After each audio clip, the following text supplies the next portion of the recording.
बिस्मिल्लाहिर्रहमानिर्रहीम। बीवी की बुराई किसी से ना करे।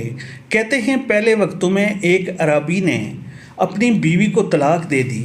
कुछ लोग इसके पास पूछने और सबब मालूम करने आए कि उसने तलाक क्यों दी। वो कहने लगा कि वो अभी इद्दत में है, अभी तक वो मेरी बीवी है, मुझे उससे रुजू का हक हासिल है। मैं अगर इसके ऐब तुम्हारे सामने बयान कर दूं तो रुजू कैसे करूंगा।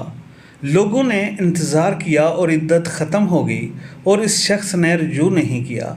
लोग दोबारा उसके पास आए तो उसने कहा, अगर मैंने अब इसके बारे में कुछ बताया तो ये उसकी शख्सियत मसख़ करने के मुतरदफ़ होगा और कोई भी इससे शादी नहीं करेगा। लोगों ने इंतज़ार किया हत्ता कि इस औरत की दूसरी जगह शादी हो गई।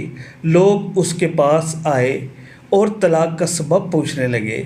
इस अरबी ने कहा, अब चूँकि वो किसी और की इज़्ज़त है और मरवत का तकाज़ा ये है कि मैं पराई और अजनबी औरत के बारे में अपनी ज़ुबान बंद रखूँगा।